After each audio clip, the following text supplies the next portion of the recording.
Sa gitna ng patuloy na usapin tungkol sa impeachment, muling umigting ang mga tanong ng publiko. Matatapos na ba ang tinatawag nila na malatagang at sino-sino ang maaaring managot kung mapapatunayang ang mga aligasyon? Habang lumalalim ang imbestigasyon at lumalabas ang ibang-ibang pahayag, kapansin-pansin ang pagtaas ng tensyon sa magkabilaang panig. May mga nagsasabing may mga dokumento at testimonya na kailangan siyasatin ng mabuti. Ngunit mahalagang tandaan na ang mga paratang ay hindi otomatikong nangangahulugan na papatunayang may kasalanan ang sinumang personalidad. Samantala, kumakalat ang espekulasyon na may mga ilang opisyal na kinakabahan dahil posibleng mabuksan ang mga isyong matagal nang pinag-uusapan. Pero hanggang walang malinaw na ebidensya at opisyal na final na findings mula sa mga kinakaukulang institusyon, hindi dapat agad husgahan ang sinuman. Malaking tanong ngayon, may lalabas pa bang bagong testigo? May dokumento bang magbibigay linaw sa mga aligasyon? At higit sa lahat, may pananagutan ba talagang mapapatunayan sa proseso ng impeachment? Sa mga susunod na araw, maaaring maging mahalaga ang bawat hearing, bawat testimonya at bawat dokumentong ihaharap. Kaya para sa publiko, pinakamahalagang bantayan ang beripikadong impormasyon at huwag maniwala sa mga kumagkalat na claim sa social media. Kung mapapatunayan ang mga aligasyon, dapat managot ang sinuman.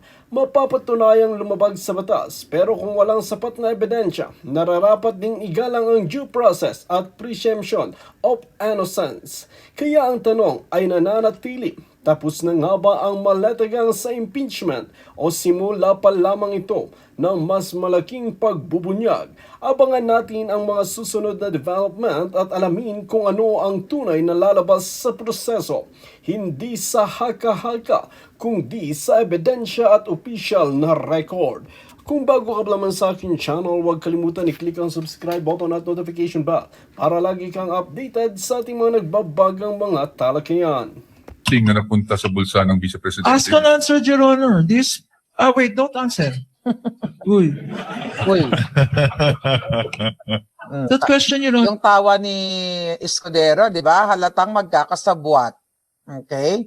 Dapat isabihan niya itong prosecution kapuna, di ba, na hindi magko-coach sa kanyang witness. Diba? Dapat nag-o-object siya. Kaso lang, alam naman natin, magkakasabot ang mga buwakan ng ina. Sige, ano pa? Honor has been asked and answered. Sustain, Your Honor. sustain, counsel. I think where you're getting at, modify your question. You can get it. Based on your findings, AOM, di ba? Tapos yung notice of suspension para sa OVP and the AOMs for DepEd. These are preliminary findings, correct? Yes po, kasi nire-require pa naman sa agency na mag-justify yung findings and submit the documents being sought po dun sa... Opo. At based po dito sa findings ninyo, wala naman pong expressly nakasulat na may misappropriation at this point. Actually, yung presumption of misuse kasi nasa item 8.3 na kapag hindi nag-liquidate or failure of liquidation of the accountable officers upon due demand shall be a prima facie evidence that such fund has been put to personal benefit or misuse. Yes. But I am just asking for the response na meron po bang expressly nakasulat sa mga findings niya? Ask and answer, Your Honor. It is That is a presumption po. So hindi Opo. kailangang isabihin. May expressly po ba na nakasulat na may niisang kusing na napunta sa bulsa ng Vice President? Ask and answer, Your Honor. Wait, don't answer. Okay. Uy. Yan, di ba? Kitang-kita niya.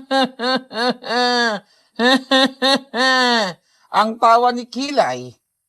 Mga kababayan, dapat, siyempre natututo naman na tayo, ilang pang 12 na yan, dapat kung gusto mag-object nitong ni Capona, pwede niya sabihin niya, Your Honor, irrelevant question, di ba? Mga gano'n namang common na naririnig natin.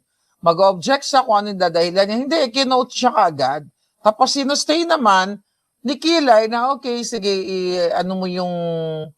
modify mo the way you ask question. Di ba? Kaya nga ang witness, kung nagsasabi ng kasinungalingan, pag paulit-ulit ang tanong, tapos ginagamitan ng strategy ng depensa, paikot-ikutin mo, kung nagsasabi siya ng totoo, it's the same answer. Pero kung pinaikot-ikot mo at nagsisinungaling, makakalimutan niya kung ano yung nakaprograma sa kanya, na kinote sa kanya, o binigay sa kanyang script. Dito, kitang-kita ninyo, tapos na yung boxing. Uy, don't answer. Bakit niya pipigilan ng diretsa? Coaching yan. Alam niyo yan, ang mga abogado. Diba? Idirekta niya dapat sa presiding kilay officer na, Your Honor, irrelevant question for this, for that, da. Kaso, huy, wag mong sagutin. Diba? Kitang-kita, mga kababayan, na sabi ko nga sa inyo, ginawa na ni Lisa Satanas ng Bangag Administration. Tapos na. Kaya yung ginagawa ni Kapunan, may Kapun na, makikita ninyo talagang kapag parang, pag nagbabasa ka kasi ng script, mga kababayan, pag binigay sa iyo ang script na hindi mo naman talaga isinabuhay yung kaso. Okay? Pag abogado ka kasi, whether depensa ka o prosecution ka, inaaral mo yung case, tama? Alam ko yan kasi may kaso ko, nasunod ako ng mga bangag, di ba? Inaaral ng case ng both parties. Then, aral mo yung kaso, ano yung every minute ng what do you call that? Ng tungkol sa kaso mo, dapat alam mo. Pag abogado ka, even ikaw na witness ka, but syempre, di ba, dyan sa nakikita natin, parang talagang, hindi parang, para talagang parroting or, di ba yung parrot? Inuulit mo lang yung sasabihin na walang heart, walang knowledge, wala kang alam. Kaya all throughout, pag napapansin mo, nagbabasa, pag inaabutan siya ng notes ng kanyang mga co-counsel, ng mga kapwa niyang mga ulagang pangit, hindi niya mabasa ng diretso kasi hindi mo naintindihan. We know that na kapag binigay mo yung script, di ba, minsan ako, nagbabasa ako dyan sa inyo, Marlica, ganito, ganyan, na hindi ko alam, hindi ko alam yan. Di ba, hindi ka makakapag-react kasi hindi mo alam eh. Hindi mo alam yung heart ng issue. So, ito yung nakikita natin ngayon. Tignan pa natin yung kanyang katangahan. That question, Your Honor, has been asked and answered. That's the Sustained- ruling, Your Honor. Sustained counsel, what? I think where you're getting at, modify. I know we're Modify your getting question. at modify. O, You diba? can get it. Modify. Kasi nakaprograma na yan, Kilay, di ba? Hindi ka lang waiter ni Satanas at ni Bangag, dilap kipay ka pang puki ng inaka. Ayoko na ng jotang ginina, hindi nila ma-feel. Dapat buo ang mura. Okay. So, basically po, ang findings nyo ay preliminary lamang. Wala pong any conclusive finding pa as to any misappropriation. Yun lang po ang tanong ko. Ang sabi kasi sa circular, upon failure to liquidate, No, meron I ng am presumption. Your Honor. Ask the and witness answered, is Your Honor. responding. No, You the already witness- said, Asking if it's... The witness is not responsive. Kindly respond. I think the question is quite simple, Yun lang naman Mr. po. Romil. Preliminary pa lang. So wala pang any conclusive finding as to any misappropriation. Yun na lang po. Para lang po, masagot nyo na ng diretso. Preliminary pa lang, ibig sabihin wala pa silang conclusion. Di ba? Wala silang conclusion na ninakaw ang pera. Na iniisang 5 ninakaw ni Sara. Yun ang ibig sabihin ng depensa. Congratulations, Attorney Poa. Ang galing-galing mo. Grabe. Ang gagaling lahat ng mga abogado ni Inday Sara. Di ba? Walang binabasa ng mga tanong. More on guide lang sila. Pero makikita mo yung galing ng mga abogadong ito. So, hindi niya masagot-sagot. So, preliminary lang ito. Kasi pag umuo siya, oo, preliminary lang ito. Tapos na yung boxing na, yes, walang conclusion, walang conviction. Well, alam naman natin yan, na si Sara ay naglustay ng 125 million pesos na confidential fund na yun ang nilalabas nila sa media. Yun din ang nilalabas ni Kapunan. Ibalik mo yung pera. Ibalik mo yung pera na ninakaw mo, chuchu-chuchu. Ano sabi niya after that? Teka lang, mga kababayan. O, nagpa-interview ang Gagap. Isolo ang pera. Mag-account at humingi ng tawad si BP Sara. Bakit gagawin ni Sara? Dyan palang huling-huli. Na kinukos siya, papunta na sana, doon yung testigo nila na sasagutin na yes, walang ninakaw. Kasi walang ninakaw si Sara dahil wala pang conclusion doon sa kanilang preliminary investigation. Kahit high school graduate ka, or even matatalinong elementarya, alam nyo na itong mga putang inang itong prosecution, may script silang sinusundan. Kaya kapag nasa bingid na ng kamatayan ang kanilang witness, hoy, wait, wag mong sagutin. Right? Ano ba ang sinabi ng mga ulol na to?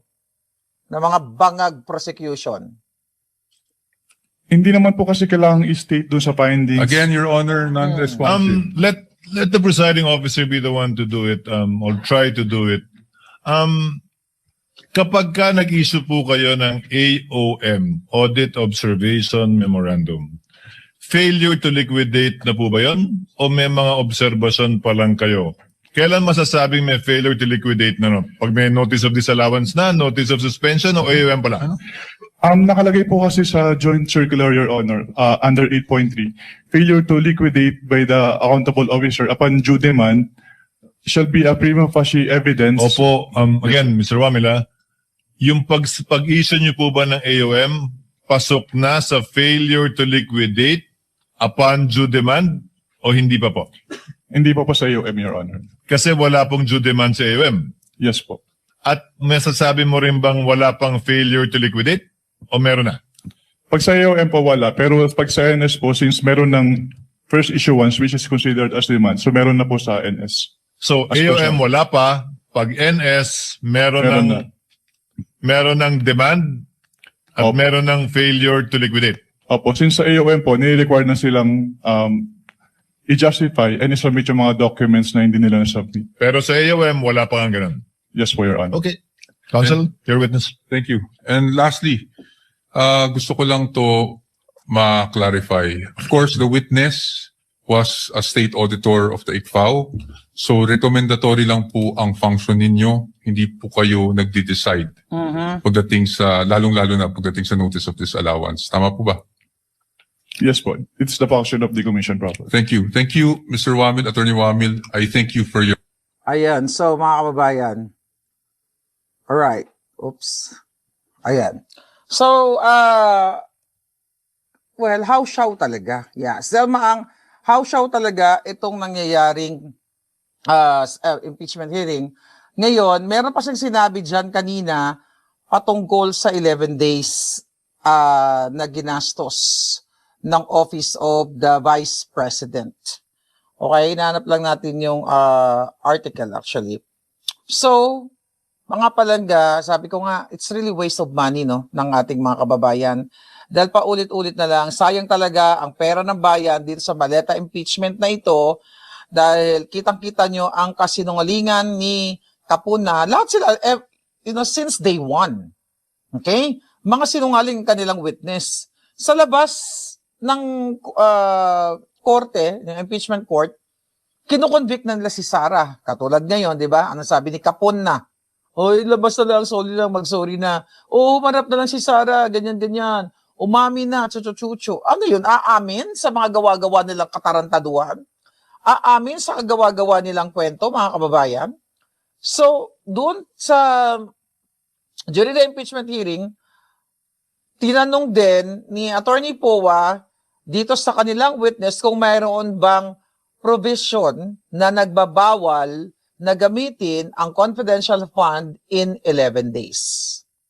Sabi yung sagot niya. Ang sagot niya ay,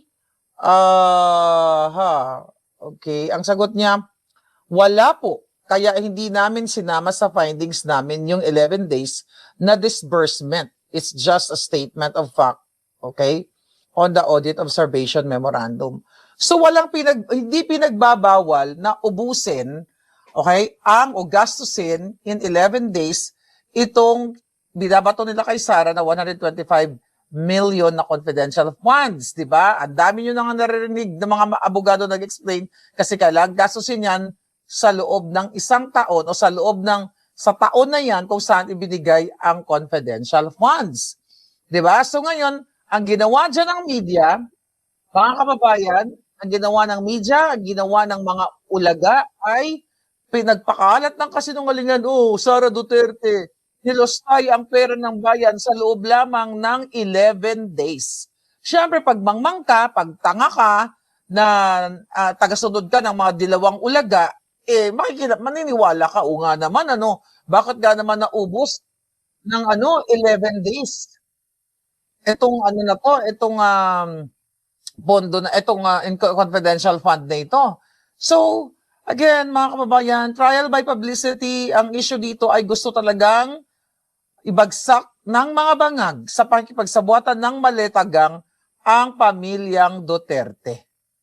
Malinaw pa sa sikat ng araw na sinabi mismo ng auditor, ng kanilang witness, na walang nakalagay sa batas na bawal na gastusin. Sabi ko nga sa inyo, kung isang mangmang na kailangan, nilalaso ng isipan ng mga gagong ito, maniniwala ka. Siyempre, kung hindi ka naman nakakatutok dito, kung isa ka lang ordinaryong citizen na abala ka sa paghahanap buhay mo, abala ka sa pagtitinda mo, ganyan, hindi mo naman nasusundan ng impeachment hearing, hindi ka naman nagbabasa ng mga batas kahit papaano, hindi mo binavalidate yung mga pinagsasabi dito sa Senate hearing, magiging mangmang, siguro, not really mangmang, wala kang kaalam-alam kasi di mo naman inaral, di ba? But again, ang purpose kasi talaga ng Maletagang mag-hire ng mga trolls para magpakalat, Sara, 11 days, ginastos lang ang confidential fund. Grabe naman yan, si Inday, Lustay, Chuchuchucho.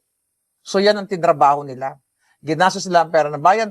Even the Maletagang, ito mga prosecution, ulaga, abogado, kitang-kita ninyo na bawat bukas ng bunganga nila, okay, yung kanilang mga kaso, hindi nila inaral ng gusto yan. Kung ano lang inaabot na notes, kung ano lang yung mga script na ibibigay sa kanila, di ba, babasahin nila. Kaya madalas sila nagkakamali. Kasi kung hindi mo inaral yan, magkakamali ka talaga. Kung by heart, hindi mo pinag-aralan yung kaso na gusto mong i-impeach si Sara Duterte dahil may ginawa siyang ganito, ganyan, base sa utos ni Bangag, never ever ka maging authentic when it comes to representing your your client. Sino ba representa nila? Bangag.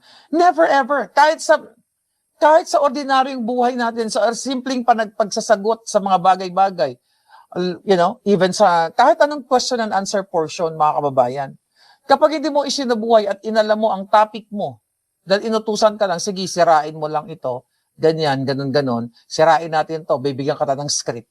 Mararamdaman yun ng taong bayan, katulad ng pinakalat na script ng mga trolls na mga bangag, nung pinatay yung kanilang ginurgur, yung kanilang attack dog na inilagay sa garapon.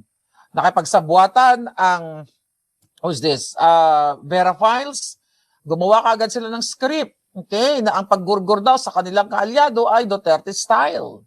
Di ba yung script nila, may template na. You know what I mean? May template na sila na ilalabas na lang nila para sirain ang isang Duterte. O si Inday Sara. O lahat ng mga Duterte. O yung mga kritiko. Kasi bayad na yung mga pagkatao nila eh. Na-release na yung pondo, all you have to do is execute. Execute mo lang ang kasinungalingan. Execute mo lang ang paninira. Sinabi ko na sa inyo, 2 months before pa ay kinamada na yan ni Satanas at ipinagmamalaki yan ng kanyang mga amiga at amigo na nagta-travel around the world na gumagastos na ginagastos ang pondo ng mga embahada natin. Ginagamit ang mga perks. Yan ang katotohanan. Paulit-ulit ko yan. You talk about 125 million kay Inday Sara, but yung confidential ni Bangag, saan ginagamit yan? Sa pagkangkangan, pakipagtuwadan, pakikipagsinghutan, di ba? Ninanakaw nila. Look at Inday Sara. Anong lumabas doon? Merong 40 million, kung tama pagkaalala ko, na ginastos sa gamot, pang-ospital. Anong gusto niyo?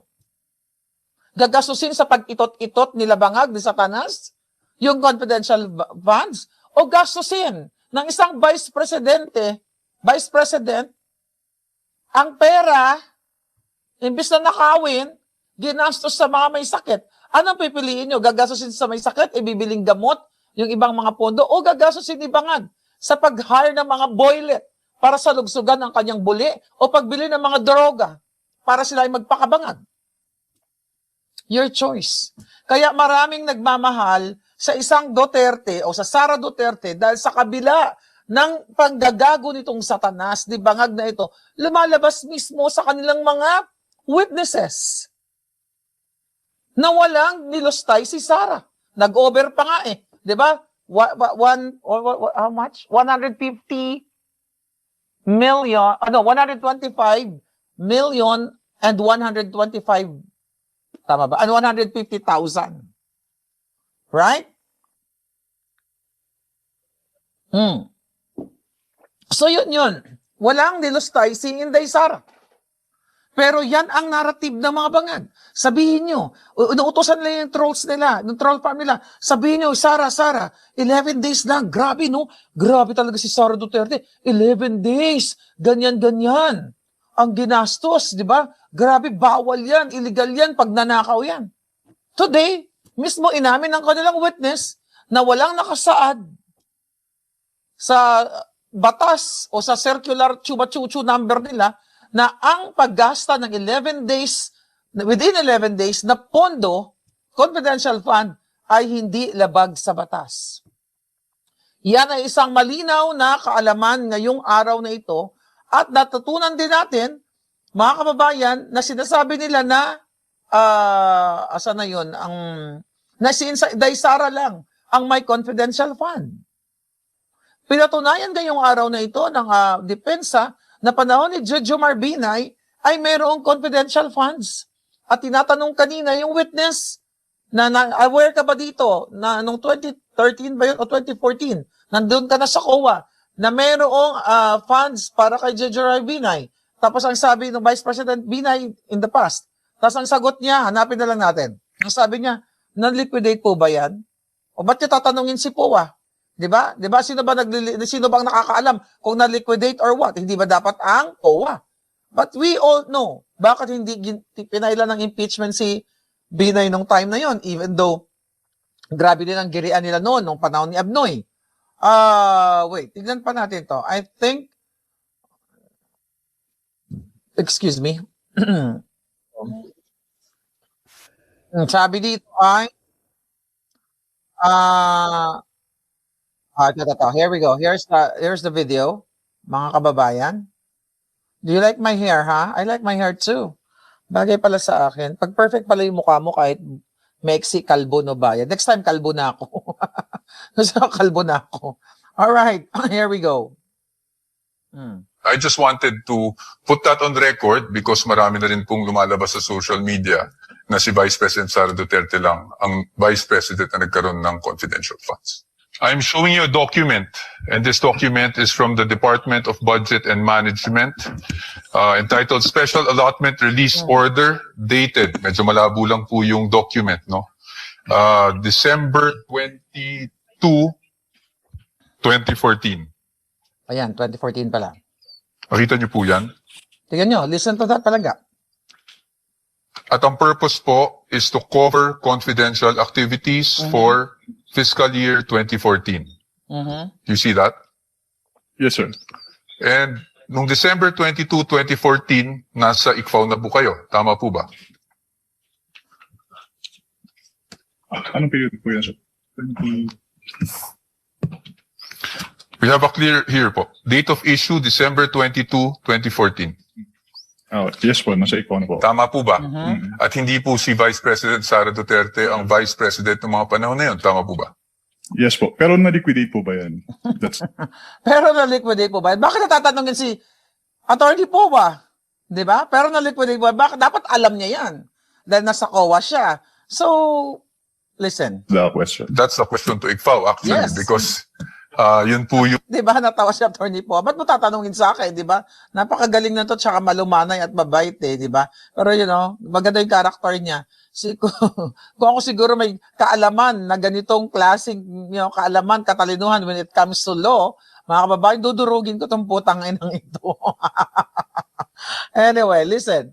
ang pinapakita ko lang sa inyo is nagkaroon po ng confidential funds ang Office of the Vice President noong 2014 issued December 22, 2014. Based on that document po, Meron. Meron. You confirm. Meron. But that's okay, no? Because maybe you were just not aware. Now, klaro na hindi lang si Vice President Sara Duterte ang mayroong confidential funds na pinapakalat o sinabi nito nung nakaraan dahil yun ang gusto nilang naratibo at gusto nilang bilugin o gaguhin ang taong bayan.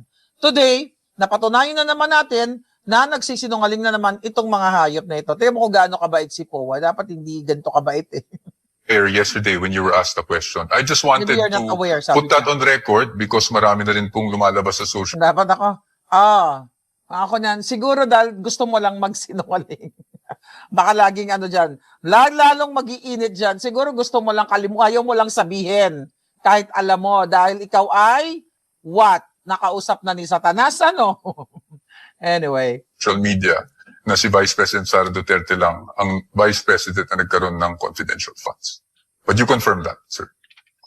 Your Honors, just a manifestation, this has not been pre-marked. We just came upon this document yesterday after the statements were made. So upon the agreement made during pre-trial, we request that this be marked as exhibit for the defense D-167-DE. -OVP. Let it be so marked. Thank you, Your Honors. Provisional only, Your Honor. Yes, of course, subject to the objections of the prosecution when the time is Of course, at appropriate. the proper time. I just wanted to put Ayun. So, di ba, mga kababayan. So, grabe ano. Pag sa cross-exam kasi, makikita mo talaga kung sino nagsisinungaling. I know, Sol Marley, ka nang masyadong malumanay si Attorney Powa, di ba? Well, kanya-kanya tayong karakter. Pero kasi ako gigil na gigil sa mga sinungaling na yan, di ba? Dahil alam naman natin, nagawa na nga o kasado na yang impeachment o maleta impeachment na yan dahil itong mga abogado ng bangag, itong mga nasa prosecution, kung matino yung mga hayop na yan, katulad ni Capuna, ni Laway, ni Chihuahua, kita mo yung mga pangalan nila, si Capuna, si Laway, si Chihuahua, sino pa yung mga ano nila? Ang mga pangbato nila, yung isa sino yon yung parang Darna. Anyway, makikita mo na after nila mag-hearing, mag-deliberate, magpalitan ng si Saba, directores. After dyan sa impeachment court na yan, lalabas sila, magpapa-interview sila sa media. Na si Sara, ganyan, ibalik ang pera. Grabe, ganyan, ganon. Hindi ganyan ng abogado, di ba? Irerespeto mo ang batas. Pero wala silang respeto. Hindi pa convicted si Inday Sara. Di ba panuntunan yan ng mga abogado na igalang mo, di ba, ang karapatan ng bawat isa. Convicted man yan o hindi. Pero sila convicted na si Inday. Kinapunan ni Kapunan si Inday Sara. Ikitang-kita natin lahat sila nagbabasa ng script na ibinigay sa kanila. Yes, MJ Park, C Foundation. Right? Sobrang lutong-luto na itong ginagawa nila. But again, mga kababayan, kitang-kita ninyo sa kabila ng pagkakalat nilang kasinungalingan, scam daw si Sara, pero hindi nila mapatunayan. Nakita nyo kanina. Pinutol niya yung sagot ng witness na tinatanong kung may isang kusing ba